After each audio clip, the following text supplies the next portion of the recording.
Okay, so I just hit record, so we should be good.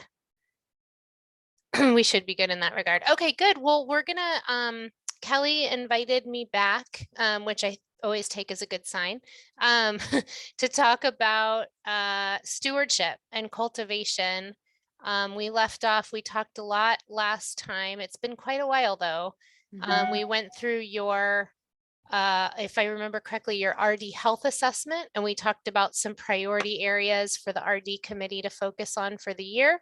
And this being one of them was stewardship and cultivation. So I'm pleased to be here with you today. I know we have about just under an hour, and I have some slides that I've prepared for you. So I'll share my screen in just a second.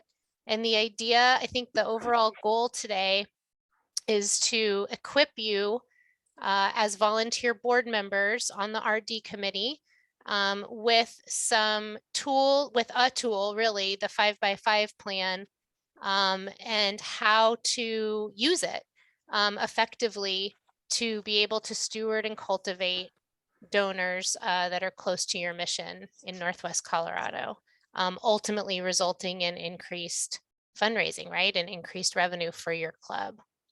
Before I start, Kelly, any comments, anything from you before I dive in? No, I just want to thank the three of you for coming. And after the meeting, if you need any help picking people for your 5x5, call me and we'll go through some of our top donors that you might know to get on your 5x5 plan. I ask that everyone lets me know who their 5 are, just so that we don't have any redundancy, because that could be a little embarrassing for us as a club. Sounds good. Linda, as chair, any comments before I dive in? No, I just thank you again for being here, and a special thank you to Kelly for organizing with your help this moving our stewardship forward. I think we have an amazing community and amazing clubs, and we need the support, and yeah, we need the follow-up with each donor to make sure that they understand how much they're appreciated. And this system that you have looks amazing. So I'm really, really, really excited. And I thank everybody for their participation as well. Thanks. Thank you. Yeah, thank you so much. Okay, and we're a small enough group, so please come off mute or chime in if you have questions or comments along the way. Encourage that. All right, so let's jump in. So I always like to keep this top of mind just for, kind of how this fits in. I alluded to it in my intro, but these are the 3 priority areas that, as a result of your RD health assessment for the year, that the group will focus on. And so today, again, we're diving into stewardship and cultivation. This is the individual donor cycle. And so I think I shared this maybe very, very briefly during our last meeting, but just to refresh your memory and sort of how stewardship and cultivation fit in, this is similar to any sort of, I would equate it to like a sales cycle, right? If you've ever been in sales or corporate sales in your life, something like this might be familiar. This is the equivalent in fundraising and in relationship-based fundraising. So we look to identify donors and folks to bring close to our mission.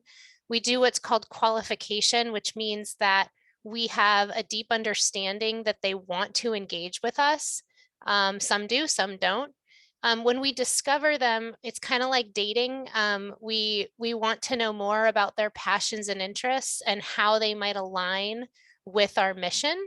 And cultivation is really, we're going to talk about that a little bit more in depth today. That's the bulk of what takes the most time on this cycle. As we're cultivating people, which kind of sounds like a garden, we're cultivating growth, but we're really trying to deepen and understand who they are, how they want their philanthropy to make an impact in the community and hopefully at a Boys and Girls Club, and how we can engage with them on a deep level to ensure that we're doing what they'd like to with their generosity. We make an ask, of course, and then we steward, right? And stewardship is about thinking and showing the impact of their money. This is a kind of a lengthy definition of cultivation, but I am going to just take a second and read it to you, just so you can kind of take it in here. So cultivation is building a connection between a potential donor and club kids, staff, and board. Once we know what area of our work they're interested in, we've given them opportunities to engage, we have some understanding of their financial situation and how they'd like to make decisions around philanthropy, then we make the ask. So there's a lot of goals in there, right? When it comes to cultivating and understanding folks that we're talking to. So we want to make sure that we know what they're interested in specifically. And we want to make sure that we understand, you know, if they're in the position to make a gift, and there's some ways to find that out, which we'll talk about. And then how they like to make their decisions. You know, some folks, you know, my husband and I make decisions about how we give together. Some folks, donors that I've worked with in my lifetime, each spouse or each partner may have their own pot of money that they decide for themselves. So we want to understand that as much as possible. This is the cycle again, but you can see some numbers there. And this is really just a breakdown of how much time we spend in each of these phases. And so as staff and board, you can see that the bulk of the time spent is in that cultivation stage, and which makes sense, right? I mean, we're really just trying to get to know people.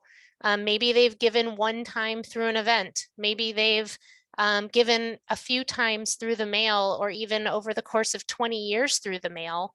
And we've really never talked with them. This is the time as we're cultivating to get to know them on, you know, more so on a deeper level. You can see that the ask is really only 5% of the puzzle here.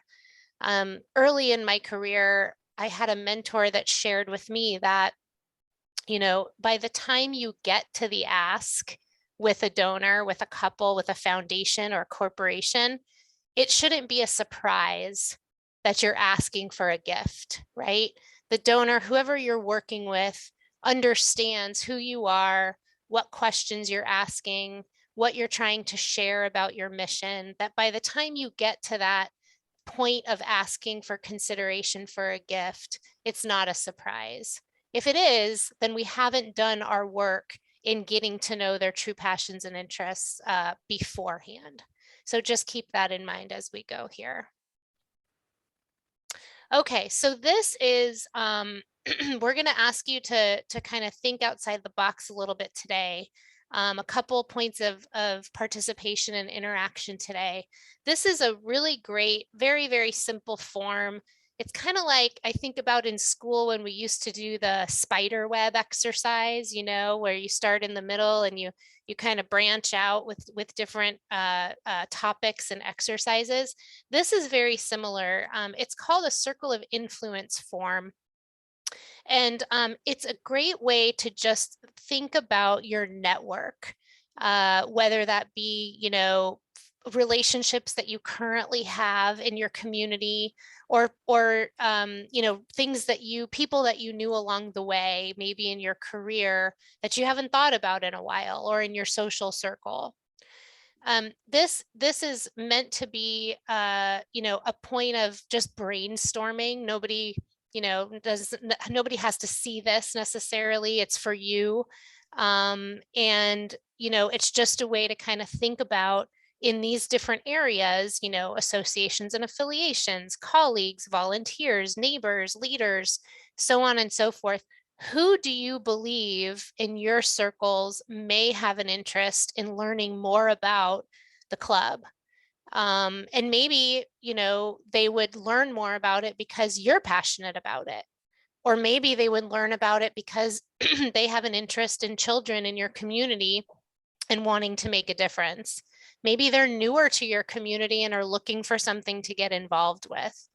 And so if you don't mind, you know, we have a few minutes, maybe we'll take, you know, 2 or 3 minutes here and just start to brainstorm on your own. Kelly actually sent this in an email to you ahead of time. If you have that, great.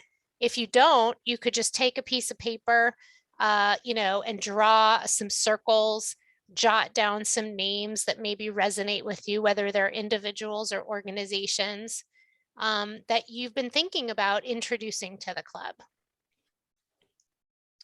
Any questions, comments before I go on mute for a minute or two and let you do this? What do you mean by media?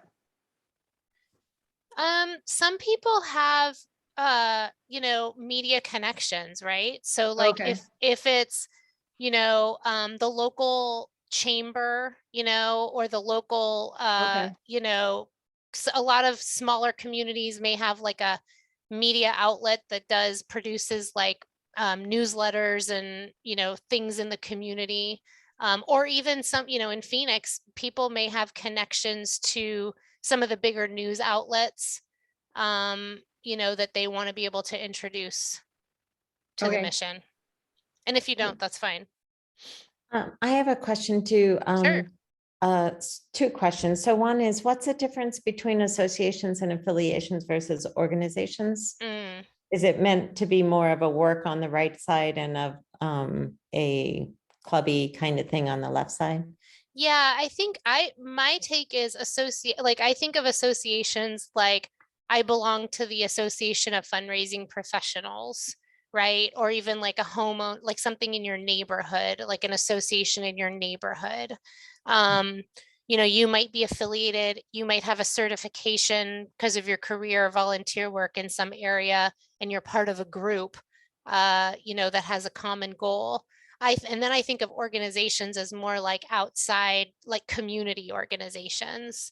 So maybe that the club partners with, or that you could think about, maybe they should partner with.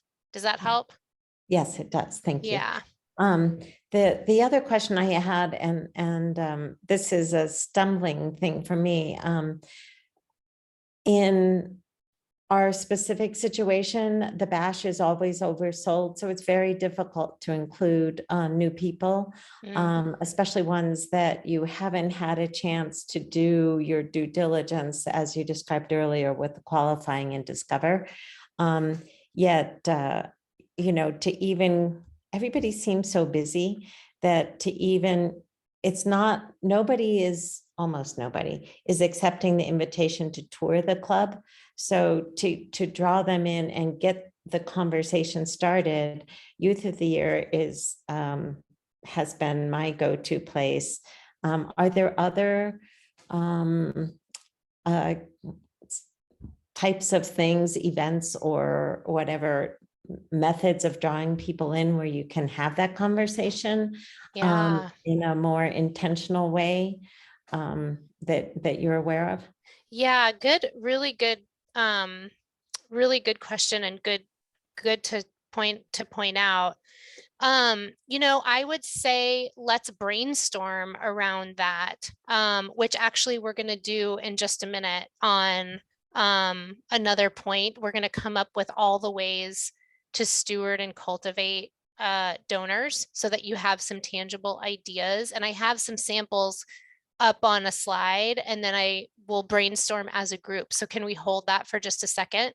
Yep. Because that's really important, right? If we're asking you to bring people in, we have to have something to show and something to invite them to, or something to do. So let's hold for just a second, and I'll make sure we get to that here in a minute. Thanks, Linda. Okay, so take a few minutes, maybe a minute or two, and jot down some names, that may resonate with you here.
Okay.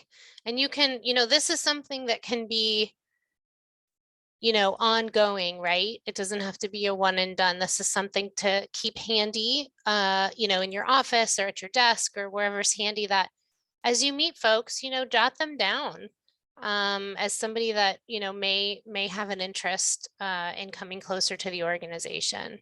Were you able to get a few written down? Mhm. Okay. Fairly easy, right? To think about. Good. Okay, so hold on to that, because now we're gonna just talk about this 5x5 plan, which I just always wish I came up with it, because it's so, I wish I could take credit for this really easy tool that board members can use, because I think it's really spectacular. It's one page. It's very straightforward. A lot of board members across the movement have had great success in using this. Kelly also sent an email with this attached in a PDF format so that you can print it, and have it in front of you to write down. But the whole point of this is to make it easy for you, to be able to think about 5 donors or prospective donors. I think it's best to have a combination. So whether it be, 3 current donors that are supporting the mission and the organization, and then 2 new folks that you'd like to introduce to the mission. That's a nice combination to have. And really, it's just as simple as writing their names across the top, where it says donor names, 1, 2, 3, 4, and 5. And then thinking about throughout the course of the year, 5 ways to steward and cultivate, which just means touch and reach out to folks and get to know them better, and jot them down, right, in each column, the time frame and what you're going to do.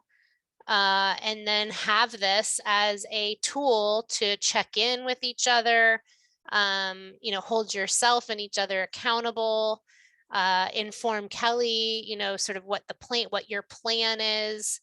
And then hopefully by the end of these exercises, what you're doing, you have some information to share, with regard to these folks and their interest in the club and wanting to support or not, right? Kind of learning more about them.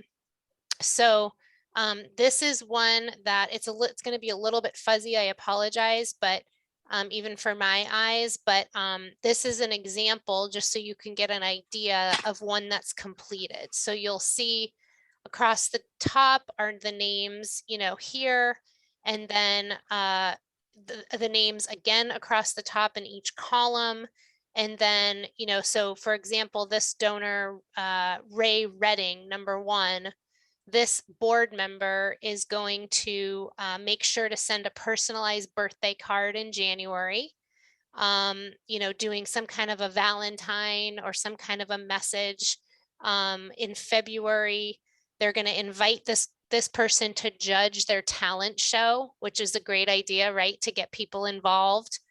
They're going to invite for a club tour in the summer.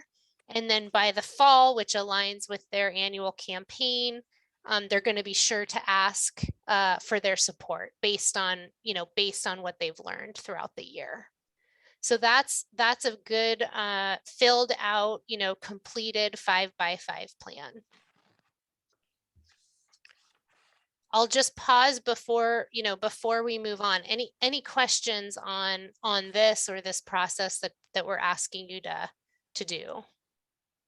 It's interesting. I'm looking at number 2, if I can jump in. Yeah. And it has send info on club kids' academic performance. I don't think I would do that strong, but I love the impact statement that Kelly puts out. It's phenomenal. But I wonder if there's a, kind of mid-year impact statement that we could come up with that could show, the current buzz is how are they doing at getting back into being in person and all that. And I don't know if there's ever any way we can quantify or make stories, personal stories or whatever, that would give us something to send mid-year. I love that idea. That's a good one.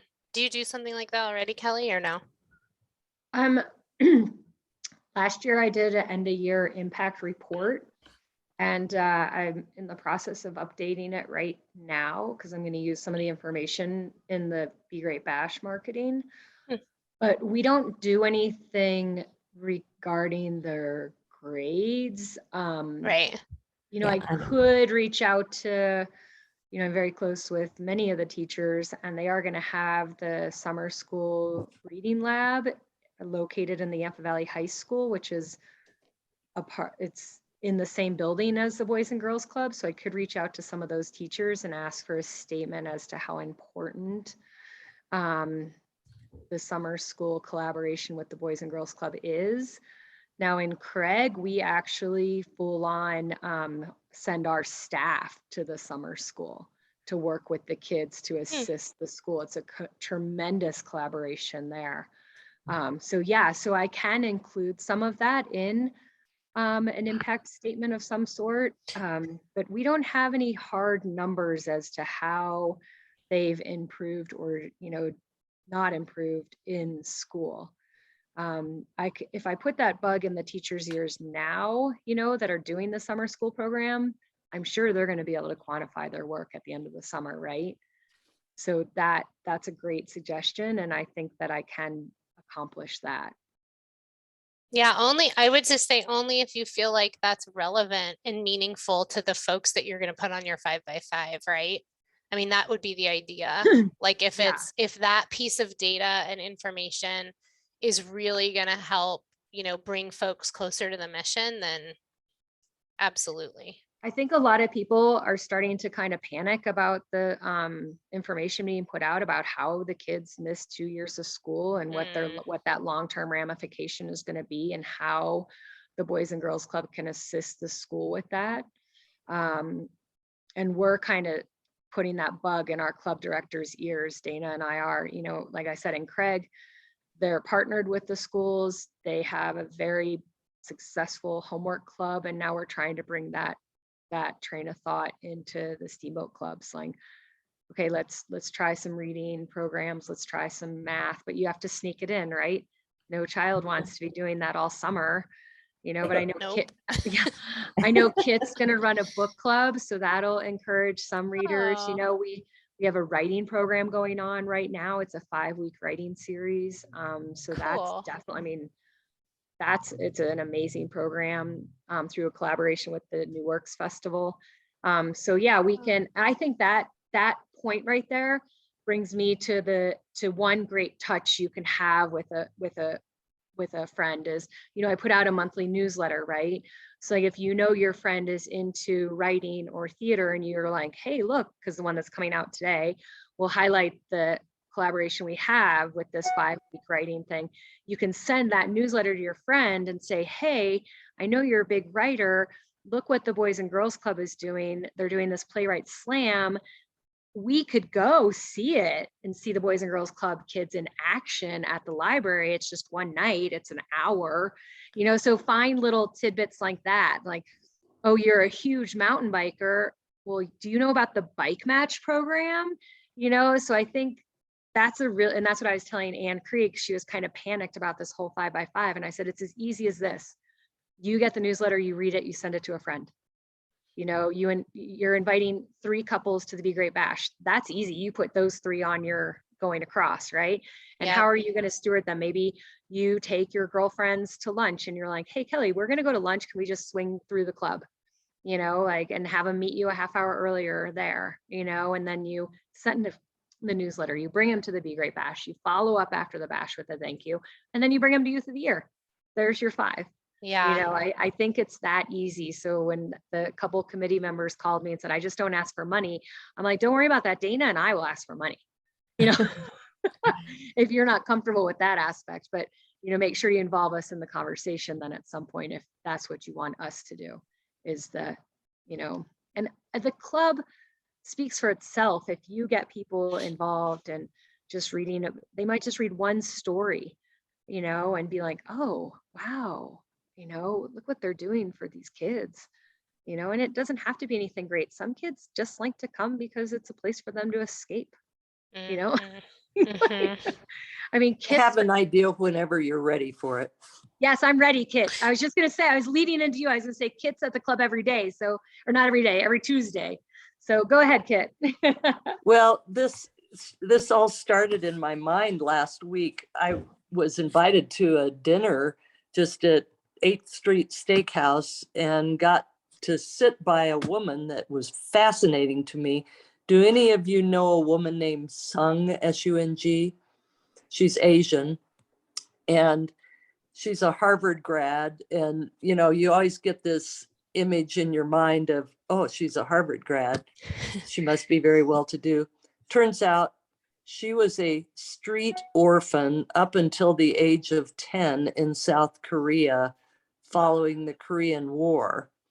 And she has a fascinating story about then being put into an orphanage and brought to and carrying up until the age of 10 her little sister on her back, working in a factory. And then at the age of 10, she thinks she was 10, she doesn't really know, coming to America. And anyways, fascinating story. And I was thinking about the story time that you've asked me to do. And I asked her if she'd be willing to tell her story. She said, oh, we would love to. My husband and I, who's a Wall Street financial person, she said, we'd love to. And we've been wanting to get more involved in programs like that. She was very involved in something international called the Boys and Girls Club, which is not the same as ours. It's just different and in other countries in Europe and so on, and India and blah, blah, blah. So then she's willing to come. And that made me start thinking about all these other people that I know and that have great stories, and to incorporate them talking. And I assume, Kelly, the story time would be like, 30 to 40 minutes. So read a little book, for example, the Silver Skate story that I grew up hearing about, and incorporate that with a story I know from the Netherlands, or a biking story, and get one of the guys in town who's a big biker. So, read a little story and then bring a speaker in that could tell about their life that incorporates with that story. I was thinking about Scott Marr. I could do a fishing story and Scott could come in and show about fishing, or, I'm sitting here thinking of all these different people, and incorporate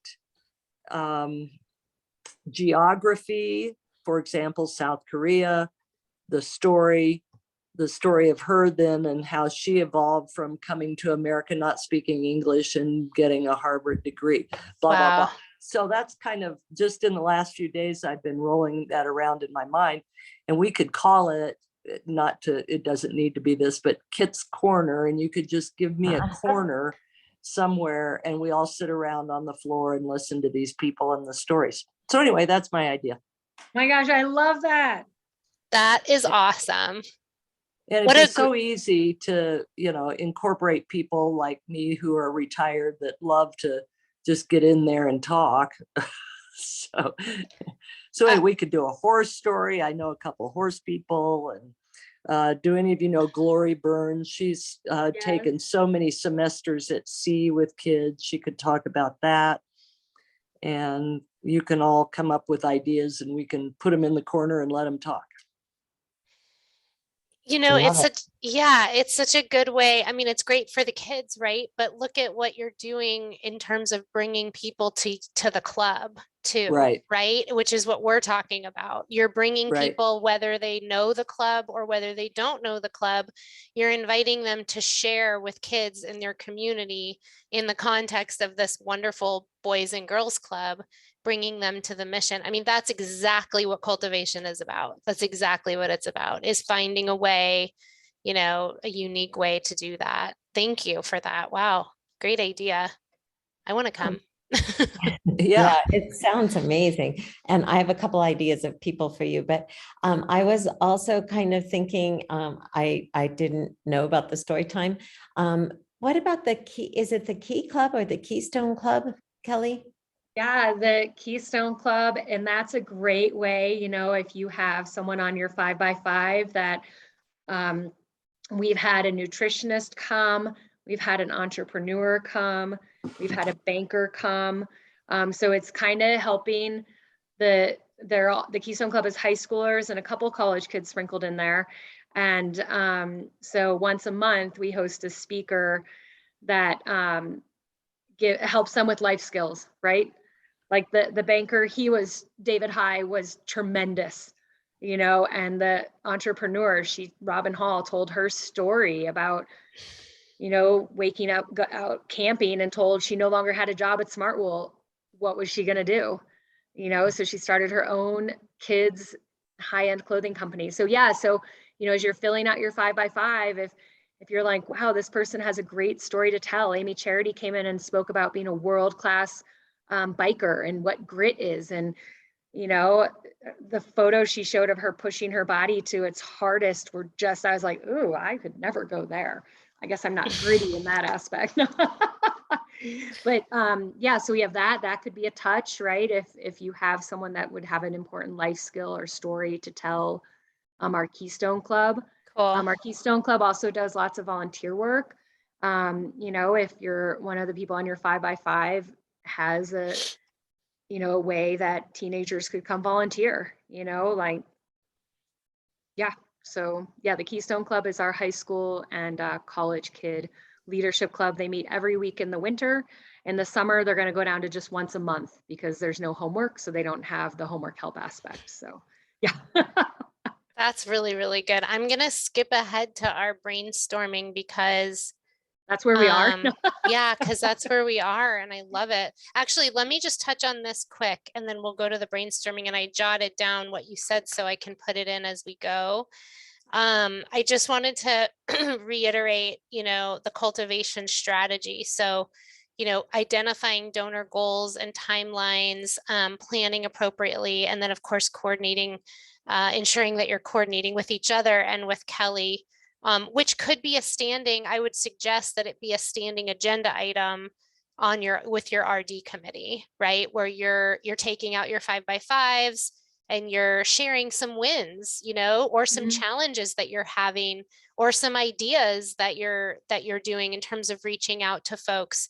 And in essence, that's a great way to kind of coordinate with each other. And then of course, you know, this helps build donor loyalty, and you know, which we've talked about quite a bit here. I just love that picture too, by the way, so cute. And then, you know, I just wanted to emphasize the stewardship aspect because we're talking a lot about cultivating, and really these go hand in hand, but the difference that we talk about with stewardship is once a donor's made a gift, you know, it's the relationship building and communications that take place afterwards. So it is sharing that impact. I think they really go hand in hand. You know, we should always be cultivating and stewarding donors along the way. This just kind of shares about retention, which is something we're always focused on in fundraising. We know that it costs less as an organization to retain current donors year over year rather than acquire all new ones, right? That's just logical. And we have data to back it. These are some national rates that exist based on type of donor. So like a first-time donor, you know, you're 23% is you're likely to retain them 23% of the time. Repeat donor 60% and monthly donor 90%, which is why we always emphasize monthly giving programs. Your rate, you know, is in the 50, I think it's like 53%, which is wonderful. That's a wonderful donor retention rate to have as a club, as an organization. And so just to kind of bring your attention that we're always looking at retaining donors, and this strategy that you'll employ is really focused on that as well. These are the, you know, we talk about lots of different stewardship, but, you know, we put them into these categories, you know, appreciation, recognition, reporting, which we've talked a little bit about today. and then responsibility, which is really, it's our responsibility to share how we're stewarding donor dollars. This is money that folks are giving to us, and it's our responsibility, our fiscal responsibility to do so. This was an activity we're going to do, but it's really brainstorming, which we started to do. And I was going to add some of what you talked about. So these are some, to go back to Linda's point earlier in our time here today, these are some ideas that I've gathered from either just my own experience or from other clubs, but I have about 4 others that you guys just shared as a group here today. And the idea is that, you're taking these, and then these are things that it's kind of like a menu that you can look at when looking at your 5x5, to say, these are all the ways that I can invite people, or I can engage with people, or reach out to folks on my 5x5. So just real quick, we talked about the newsletter, and Kelly mentioned that, you all do a monthly newsletter, which is great. Not a lot of clubs do that often. And so, being able to share that with a personal note or a highlight, as Kelly suggested, is a great way to reach out.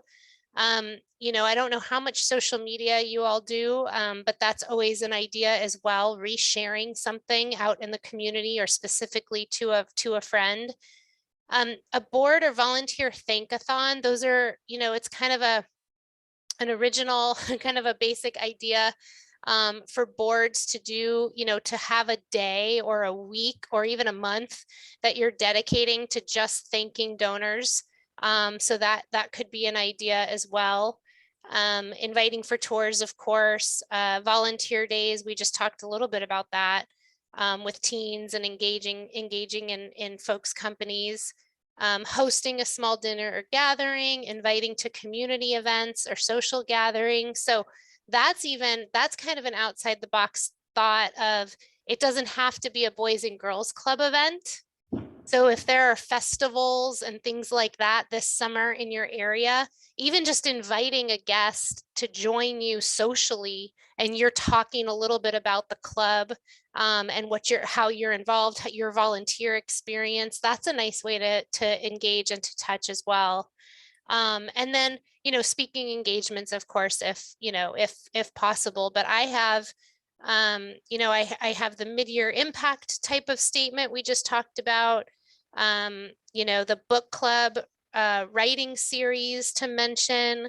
I wrote down the Kit's Corner and that story hour as an idea, the Keystone Club, inviting folks to participate in that. I wrote down the bike match program and Kelly, did you refer to it as a writing slam or poetry slam? We have the playwright slam. Playwright slam. I knew it was something slam. Playwright slam. What else comes to your minds in terms of ways to steward and cultivate within your community that we may have missed?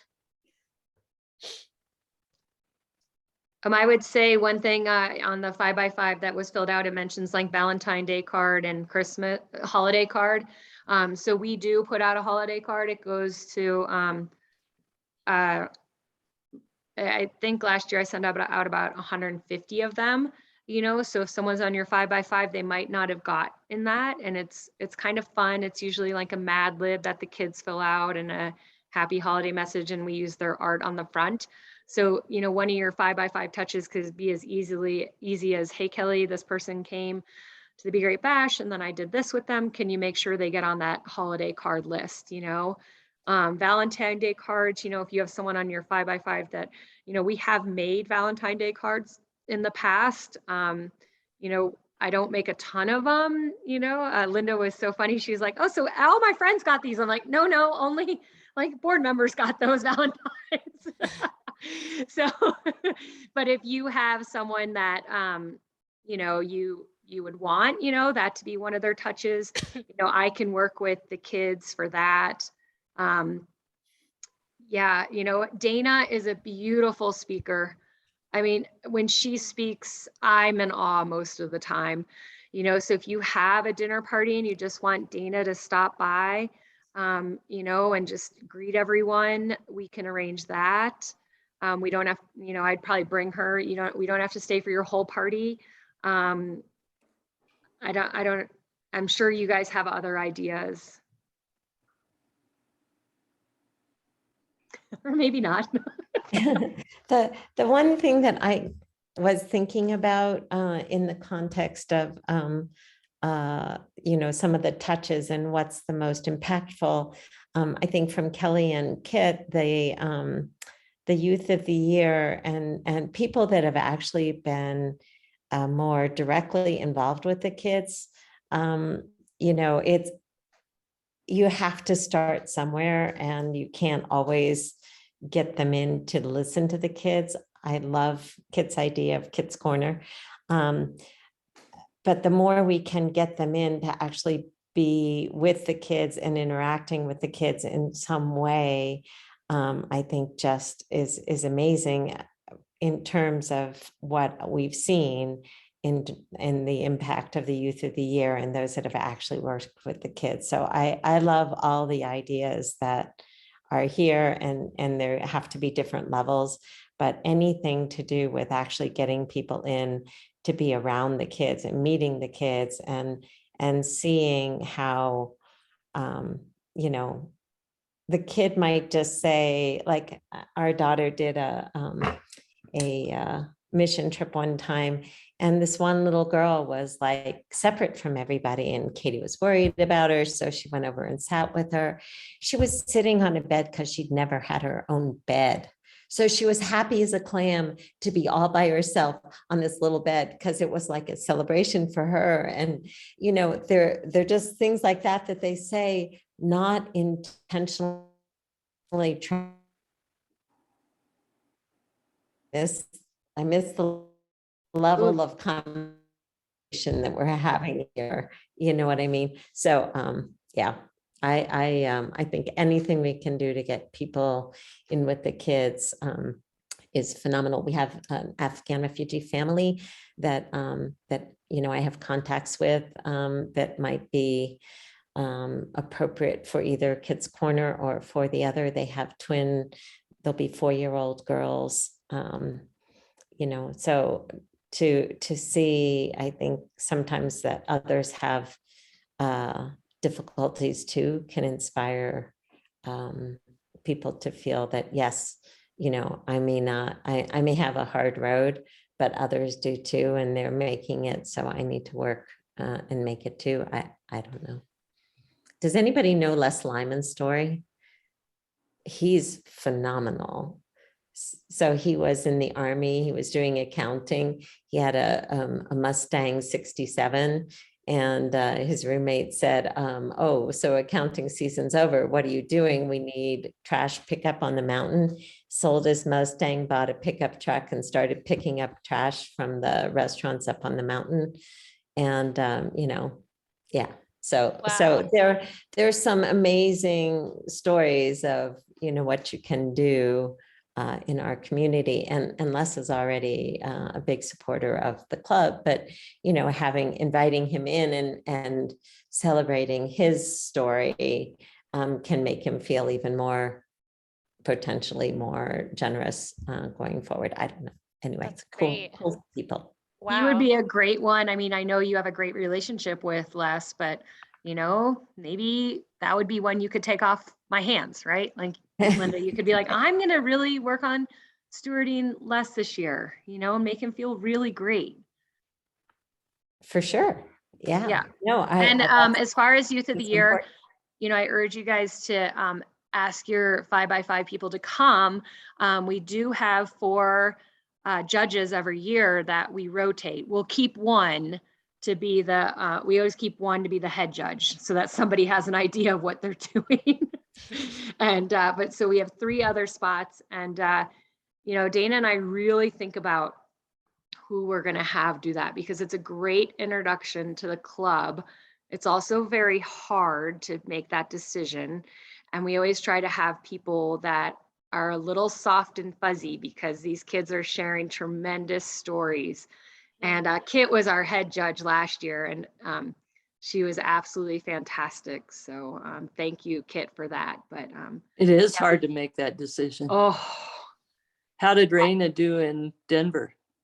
well, we thought she should have won. And one of the other judges sent Dana a tremendous, kudos to Raina. She was amazing and her public speaking skills are fantastic, but she did not win. So no. Next But year. she had a great time. And I know we're almost finished, Karen, but Raina did receive the very prestigious Daniels Fund Scholarship. So we're super proud of Raina for that. Wow. Mm-hmm. Oh, that's awesome. Yeah. That's awesome. You all have a lot of stories to tell in your community, right? And so that vehicle that Kit's talking about, the way to do that sounds really, really interesting. I'd love to hear how that goes, and as a way to bring folks closer. I mean, that's a wonderful, good strategy, wonderful thing for everybody.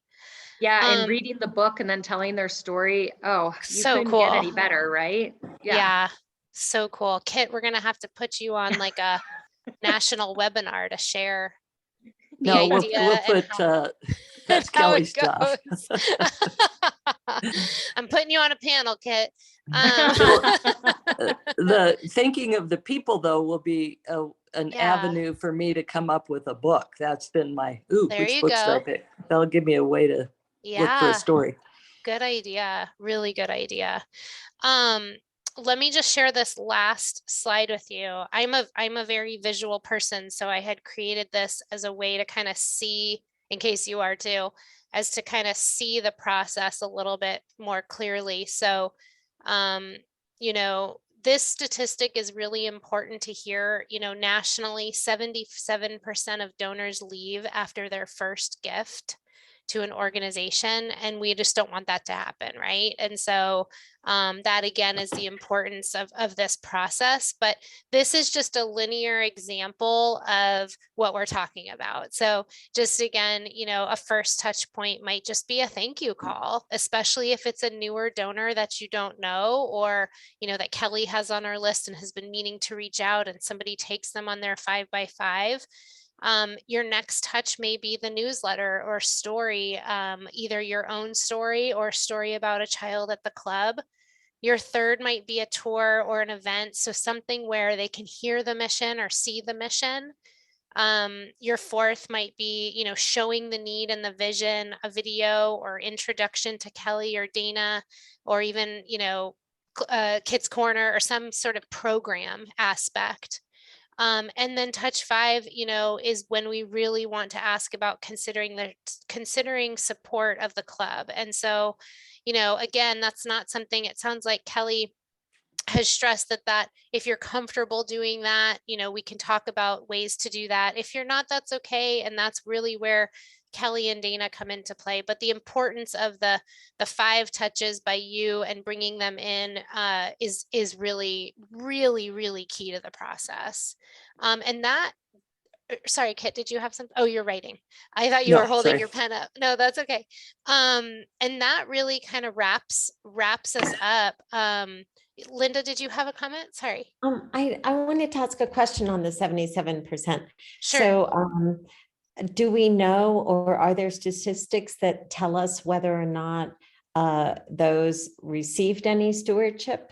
So, for example, in a local organization in town, which I respect, I'm one of those. I made a donation. They never contacted me, and they've never personally asked me for my money. They send me the promo stuff that they send everybody. I made a fairly substantial gift, more than I would do for just the, passing request. Yep. The person who asked me isn't as involved as they were when they asked me. So it probably was a drop, but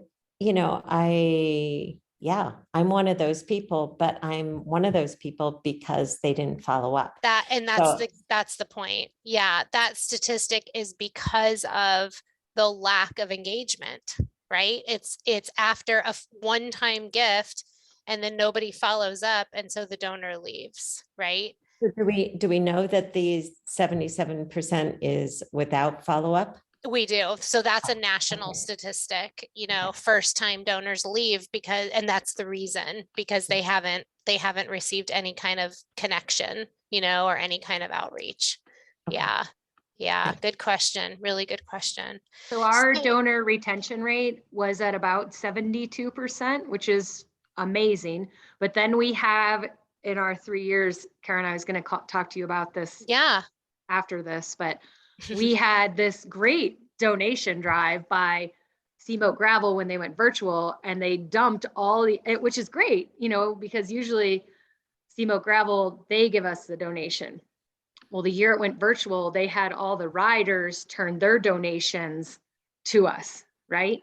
Okay. So that huge list, most of those people didn't donate again, but they do because they're riding in the race, which donates to us. Ah, So that's why that number just got, because Dana looked at that number and was like, we have a higher donor retention rate than that over 3 years. I'm like, we do, but we have this big yeah. weird thing in the middle of there. There's So always a we do a reason. great job.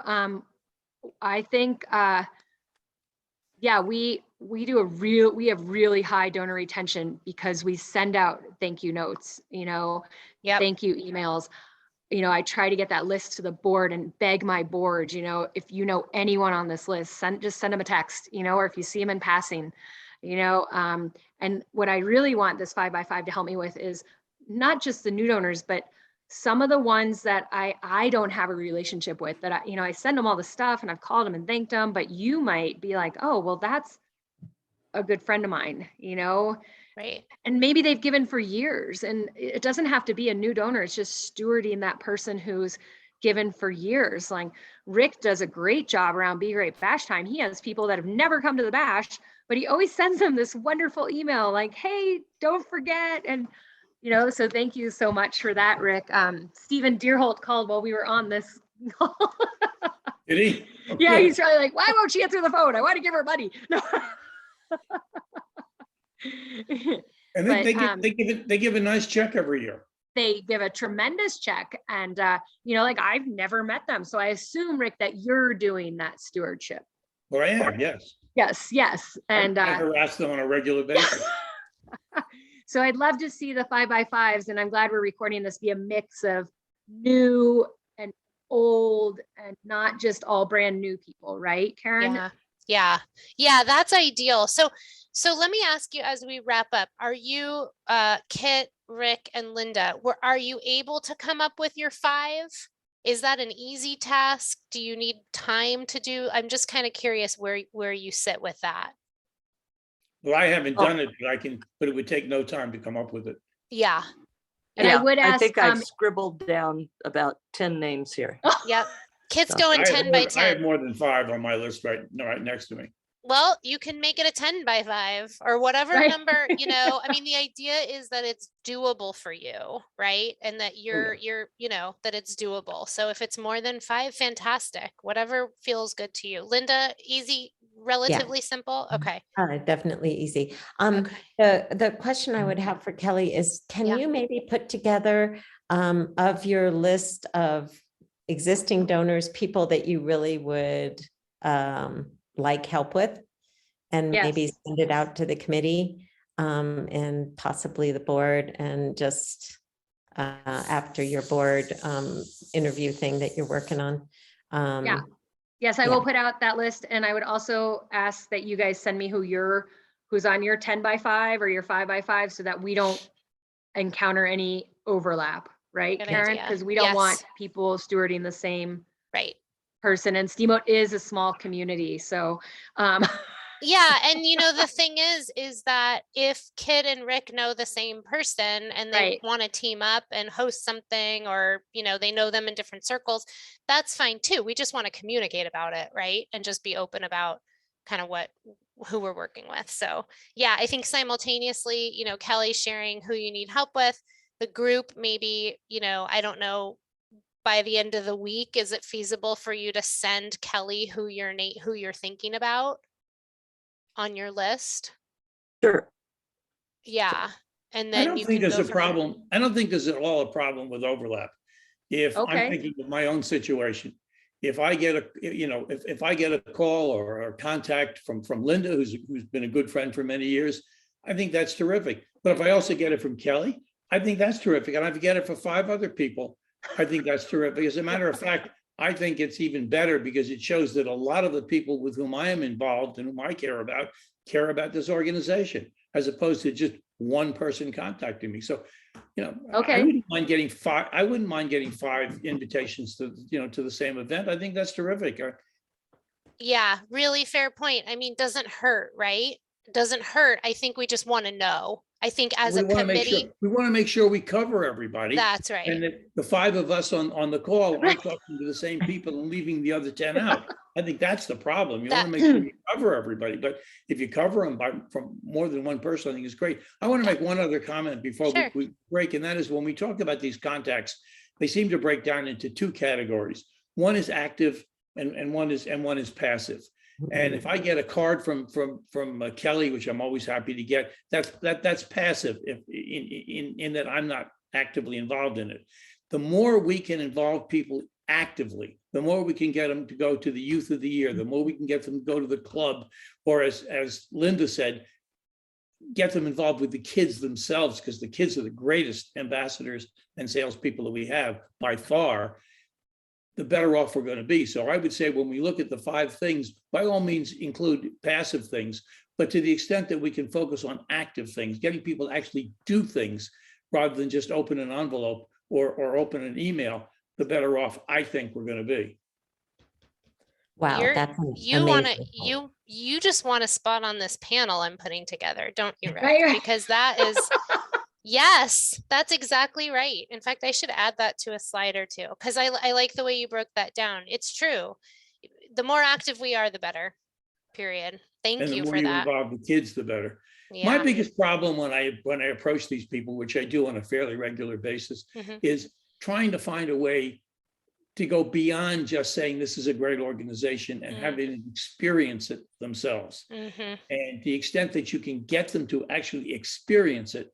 And it's a big problem to get the kids involved. Take our bash, for example. I mean, this is a drinking party. It's not a kids party. And we have a great time at the bash and we have a great group of people that come, but we really have not, except for having a speaker from time to time from the kids, we really haven't found a way to interact with the kids relative to this. And the more, as Linda said, the more we can find a way to do that. And I've never found, I've been involved in Boys and Girls Clubs for half a century. And I got to tell you, I've never found a way to do that really effectively Interesting. with a broad group of people. I've never been able to do that. And I've always tried to find it. And that would, to me, is the holy grail. Yeah, that firsthand experience. How did you experience it first? I got asked to come to by a guy who was the head of the Boys and Girls Club that I was involved with in New York, who asked me to come and consider becoming actively involved and all that. And so I went to the clubs, Sure. and, but that was more than just casual. Mm-hmm. It was intended to be more than just casual. Mm-hmm. Mm-hmm. It's hard to do it on a casual basis, come on down to the club. Look, this is the answer. No, I know how wonderful it is. Don't worry about it. I'm going to make my contribution. I understand it. I don't actually have to go there, but until they go there, they don't actually understand what they're going to. Yeah. I mean, there's, then you've got work. If you've got working people, the club is mostly active with the kids there at a time when it's hard for people to go there. yeah. Mhm. I've got to leave my bit. Here it's a little easier because Steamboat's a small area. I was talking about the 5 boroughs of New York, and that was really, and Westchester and New Jersey. That was really hard to get people to come in and do that, as opposed to making a living from which we hoped that they would make a donation. Mm-hmm. Yeah, I mean, to your point about the casualness, there isn't anything stopping you from making it more formal either, right? So that's a thought. I mean, I come from a healthcare fundraising background where it's very formalized, right? And there's a process and it's rigid, but your highest level of donor and investor appreciates that formality, right? Of being invited, it's special by somebody, you know, here's our investment opportunities. Like I mean, that's a whole other conversation too, for the right type of donor, or for the right type of, you know, for that type of person that appreciates that, which we can certainly talk through too, if that's, you know, if that's applicable or appropriate. So I appreciate that insight and your experience. Very good. Great group. My And I goodness. struggle with involving the kids too much. Ah, I don't want the kids in the club to feel like they're different, that they need money, that they, mhm, maybe you can, if you have any marketing tools on, you know, I don't want them to feel like they're, you know, the kid, they're in, yeah, like the Boys and Girls Club has all, and Steamboat has all, and Craig has all kinds of different demographics, right? right. I Thank you, don't Kit. want, I don't, Yeah. thank you, Kit. Yeah, I don't want to like, and I have a friend, another friend of mine did say at the Be Great Bash, she's like, where were all the kids? You didn't have anything about the kids. I'm like, well, I'm not going to bring the kids to, you know, like Rick said, a drinking event. And, you know, and I do struggle with, I don't want to exploit them, but I want to tell their story and I want to say how important the club is to their lives, but I don't want them to feel different. Yeah. I don't I think you mean, have to do that. go If ahead. you just get people to go and see them in their natural habitat, Oh, that is very, very effective. I You like don't that. I have to agree. have them- I You don't agree. have to have them get up and give speeches, and you don't have to have them Right. come Yeah. to your event. Just go and watch them play. God, Yeah. just sit in that gymnasium and watch them for 10 minutes is both exhausting and exhilarating. Last week, Dana and I had a tour every day of the week. Oh, my goodness. Oh, That's that's cool. That's great. And they I all tried loved it. so hard to get people to come, and they always say they want to do it, and it never happens. And it's not that they don't care about the club, it's that they don't really think it's important to their involvement because they haven't experienced it yet. Yeah, Yeah. you're right. You're right. Kelly, one thing I've seen on some of the BGCA stuff is they often have, and I hadn't thought of it before, they often have a kid giving the tour of their club Yeah. and their home. So, and yes, you would be along, and yes, you know, the introducer and the guest would be along, but it's an opportunity for them to develop leadership and public speaking skills. It's not a you're different. It's just them telling their story, which you keep telling Yeah, us to do. we did Yes. that. So we have a thing called Lights On After School. And so we had kids give school board members a tour, and they gave city council members a tour, and they gave representatives from the ski area a tour. And the same 2 or 3 kids, depending on who was around, actually did those tours. And just like you said, these kids shined, right? Aw, that's cool. Like they were so proud to walk people around, and the interaction was fantastic. So yeah, we have explored that, and it is fantastic. You're right. No It's one like feels college different. tours. Yes. When you Yes, say college kids give college tours, right? right, it's That's only, right. and there's a reason for that. Yeah. Yeah, yeah. So you can ask all the questions you wouldn't ask the admissions. So you can find the truth for a change. Right. Exactly. They'll tell you the truth. You I And on our ask the kids, first- what room do they take you in when they have to beat you? Oh, I should turn That the would be Miss recording off. Kristen's office. No. Exactly. I was gonna say at events when I came from Make-A-Wish. I was there for almost 7 years, and when we used to do, we would have Wish kids. And there is a fine line, right? Because they're not puppies, like they're kids, and they've been through a lot, right? Seriously. Yeah. And